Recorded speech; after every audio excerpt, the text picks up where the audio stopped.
Hello नमस्कार सर्वांना. मी मनीषा आपल्या चॅनलच्या अजून एका नवीन व्हिडिओमध्ये तुमचं खूप स्वागत करते. तर आजचा वार आहे गुरुवार आणि घरातले आता सगळे कामं आवरून झाल्यात आणि बाकीचा स्वयंपाकही आवरला आहे. आणि आज गुरुवारचा मला उपवास असतो, त्यासाठी मी वरीची तिखट भगर करते. चला मग बघूया कसं मी भगर करते ते. आणि काल गुरुपौर्णिमा होती तर आपला व्हिडिओ आला नाही, कारण म्हणजे माझी तब्येतही थोडी ठीक नव्हती आणि मला पूजाही करायची नव्हती, त्यामुळे मी तो व्हिडिओ तुमच्याशी नाही शेअर करू शकले, त्यासाठी सॉरी. आणि चला आजपासून नवीन रुटीनला आपण सुरुवात करूया. भगर करण्यासाठी आज सगळं साहित्य घेतले. हे बघा, यामध्ये वरईचे तांदूळ आहेत आणि 2 मिरच्या, कोथिंबीर, शेंगदाण्याचं कूट थोडं घालणार आहे यात आणि जास्तीचं थोडं करून ठेवणार आहे म्हणून जरा शेंगदाणे जास्त घेतलेत मी. आणि साबुदाण्याचे पापड आहेत ते थोडे भाजून घेणार आहे आणि यामध्ये तूप आहे. आणि पापड भाजण्यासाठी या कढईमध्ये थोडंसं तेल घातले. थोडेच भाजणार आहे पापड मी, म्हणून तेल अगदी थोडं घातले मी.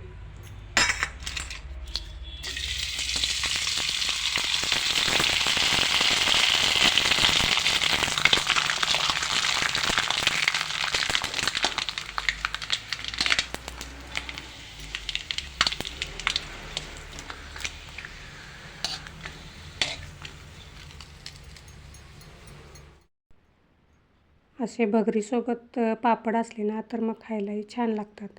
आणि हे उपवासाचे पापड आहेत, बटाटा व शाबू मिक्स करून केलेले आहेत. आणि हे मी घरीच बनवत असते वर्षभरासाठी. उन्हाळ्यामध्ये करून वर्षभरासाठी असे साठवून ठेवलेले असतात. पापड तळून उरलेले तेल मी असे किटलीमध्ये काढून घेते, कारण भगर मी तूप घालून करणार होते. अशी तेलासाठी माझ्याकडे किटली आहे. अशी किटली असली ना तर मग तेल घ्यायलाही सोयीचं पडतं आणि किटली स्वच्छ करण्यासाठी सुद्धा सोपी जाते. नंतर वरई अशी कढईमध्ये छान भाजून घेते मिडियम गॅसवर. वरई अशी छान भाजली गेली ना तर मग भगर अशी मऊ व मोकळी होते. उपवासासाठी ना मला शाबूपेक्षाही भगरच बरी वाटते, कारण भगर हे ना आपल्या पोटाला पचायलासुद्धा हलकी असते. शाबूमुळे कसं पोट जड झाल्यासारखं वाटत असतं आपल्याला, किंवा डोकं जड होतं, मळमळल्यासारखं होतं. तर भगर ना पचायलासुद्धा हलकी असते, त्यामुळे मी जास्त करून भगरच करत असते उपवासासाठी. कढईमध्ये 1 चमचा तूप घालून थोडंसं तापू दिलं. तोपर्यंत मिरच्याही चिरून घेतल्या आणि मग नंतर तुपामध्ये मिरच्या घालून छान भाजून घेतल्या. इथे ना आपण बटाटासुद्धा घालू शकतो. बटाटा छान भाजला ना तर तो सुद्धा भगरीमध्ये छान लागतो, पण मी नाही घातला. इथे नंतर भाजलेला वरईचा तांदूळसुद्धा तुपामध्ये घालून थोडा परतला आणि पाणी घालून थोडं शिजू दिलं. पाणी आपल्या अंदाजानेच घाला. आपल्याला जर अंदाज लागत नसेल ना तर आपण काय करायचं, तांदूळ वाटीने मोजून घ्यायचा. जेवढे आपले तांदूळ होतील ना त्याच्या दुप्पट पाणी घालायचं. अगदी छान व्यवस्थित त्यामध्ये शिजला जातो वरईचा तांदूळ. आमच्या इकडे ना याला भगर वगैरे नाही म्हणत, याला वरईचा भात म्हटला जातो. आणि तुम्ही बघू शकता इथे वरईची भगर किती छान झाली आहे. इथे ना मी कोथिंबीर आणि शेंगदाण्याचा कूट घालून घेतला. भगरमध्ये शेंगदाण्याचा कूट घालत असताना ना तो अगदी बारीक नाही करायचा, म्हणजे थोडे थोडे कण दातामध्ये लागले पाहिजेत, तर मग छान लागतो. नंतर थोडा वेळ मी आणखी झाकण ठेवून मुरू दिलं त्याला आणि नंतर तुम्ही बघू शकता भगर किती छान झाली आहे. अगदी मऊ व मोकळी झाली होती. असा मग भगरीचा फराळ करून घेतला व नंतर लागले दुसऱ्या कामासाठी. ही कपडे आणली होती काढून, तीही मला घडी करून ठेवायची होती. आता ना पावसामुळे एकदम असे कडक वाळली जात नाहीत कपडे. 2-3 दिवस तरी त्यांना दोरीवरती तसेच ठेवावे लागतात. आमच्या ना वरच्या दोन्ही खोल्या रिकाम्या आहेत, त्यामुळे तिथे मी असं 2-3 दिवस ठेवत असते. नंतर ना अचानक असं आम्हाला बाहेर जावं लागलं. जात असताना मी तुम्हाला हे नदीचं पाणी दाखवत आहे. ही आहे आमच्या गावची पंचगंगा नदी.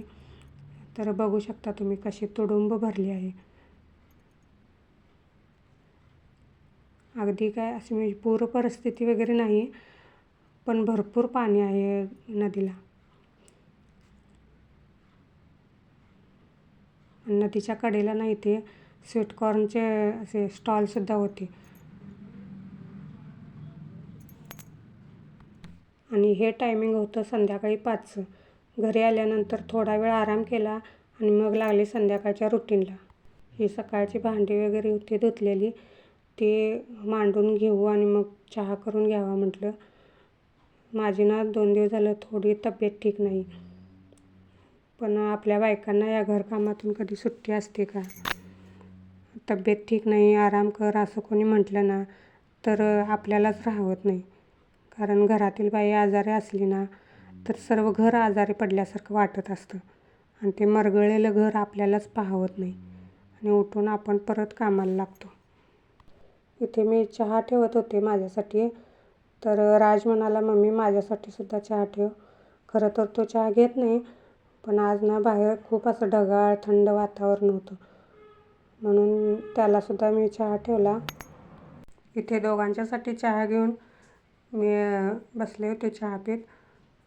चहा घेऊन मग पुढच्या कामालाही लागायचं होतं. घरातील झाडू, गोठ्यातील सुद्धा आवरायचं होतं. इथे मी बसले होते चहा पीत आणि राजला बोलवत होती की ये तुलासुद्धा मी चहा ठेवला आहे म्हणून. दोघांनी बसून मग चहा घेतला आणि नंतर मग घरातील झाडू वगैरे सगळा मारून घेतला.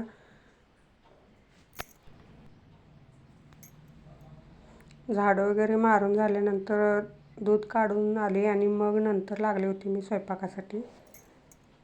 हा कुकर ना मी भातासाठी लावत असते. यामध्ये भात छान मऊ शिजला जातो, पण कसं होतं उतू येतं. त्यामुळे मग मी काय करते, पहिला एक उकळी येऊ देते आणि मग नंतर टोपण लावते. छान शिजला जातो भात. मग असा भातासाठी कुकर लावून घेतला. मग नंतर भाजी वगैरे करणार होते.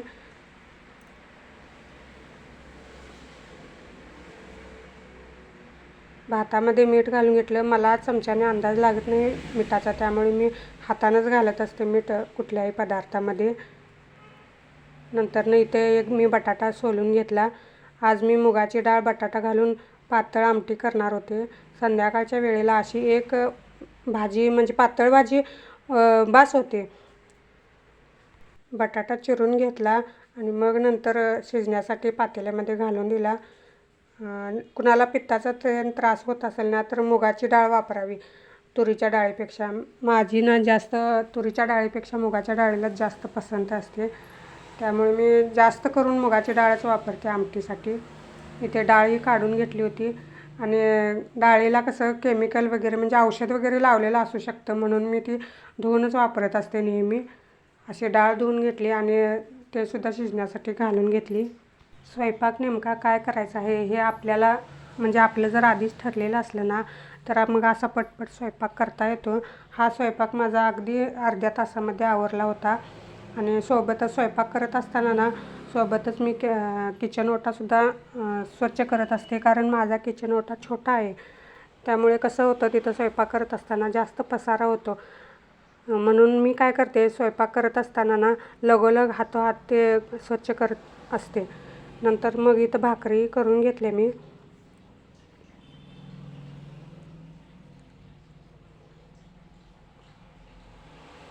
भाकरी ना माझ्या मोठ्या मोठ्याच असतात, अगदी छोट्या छोट्या भाकरी नाही करत मी. आणि आपल्याला जर गॅसच्या फ्लेमवर भाकरी भाजायची नसेल ना तर अशी आपण तव्यातसुद्धा भाजू शकतो. हे बघा, असं एक कॉटनचा कपडा घ्यायचा आणि तो असं भाकरी असं दाबत दाबत तव्यावर फिरवायची. खूप छान भाजली जाते अशी सुद्धा आणि अगदी मऊ होते. नंतर ना मी हे कारलीसुद्धा चिरून घेतली होती. अशी कारली ना तोंडी लावायला खूप छान लागतात. म्हणजे भाजी नाही करायची याची, फक्त तेलावरती भाजून घ्यायचं. अगदी थोडं तेल घालायचं आणि अगदी खरपूस डाग पडेपर्यंत भाजून घ्यायचे. तुम्ही बघा, मी अगदी थोडं तेल घातलेलं आहे त्यामध्ये. अगदी थोड्या तेलावरती परतून अगदी डाग पडूपर्यंत खरपूस भाजून घ्यायचे.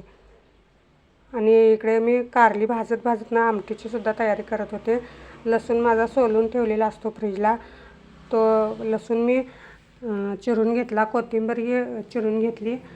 म्हणजे एक काम करत करत आपल्या दुसऱ्या कामाची सुद्धा आपली तयारी होत असते, त्यामुळे कसं स्वयंपाक पटपट आवरतो. इकडे कारली भाजतायत तोपर्यंत आमटीची सुद्धा मी तयारी करून घेतली. कारली ना एकदम खरपूस भाजायची छान. म्हणजे कुणाला भाजी जर आवडत नसेल ना तर अशी करायची. तोंडी लावण्यासाठी अशी जर कारली भाजली ना तर छान लागतात भाकरीसोबत. अगदी थोडं किंचित मीठ घालायचं. मी दाखवते तुम्हाला कारली कशी भाजली होती मी. हे बघा.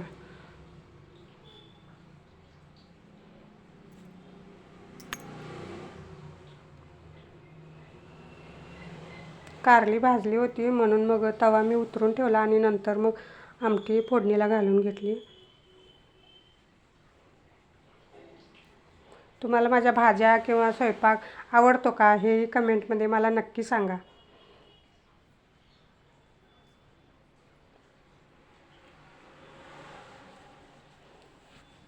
डाळ अशी सपक केली ना तर मग खाल्ली जात नाही आमच्या घरामध्ये. म्हणून मी काय करते, तिखटच आवडतं आमच्या घरामध्ये. आमटी तिखटच करते मी. म्हणजे कोणाकोणाच्या घरात कसं असतं बघा, एक भाजी आणि वरण केलं जातं. तर तसं वरण खाल्लं जात नाही आमच्या घरामध्ये. म्हणून मग मी अशी तिखट आमटीच बनवत असते.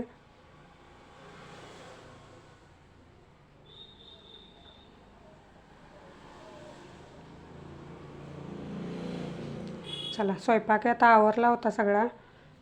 आवरला आहे माझा स्वयंपाक. आता दाखवते तुम्हाला. इथं भाकरी, यामध्ये भात आहे आणि भाजलेलं कारलं. सकाळची थोडी गवारीची भाजी होती ती गरम करून घेतली. आणि इथं चला, आजचा व्हिडिओ कसा वाटला ते कमेंटमध्ये नक्की सांगा. आणि चॅनलवर नवीन असाल तर चॅनलला सबस्क्राईब करायला अजिबात विसरू नका. भेटू पुढच्या व्हिडिओमध्ये. तोपर्यंत छान राहा, मस्त राहा आणि आनंदी राहा.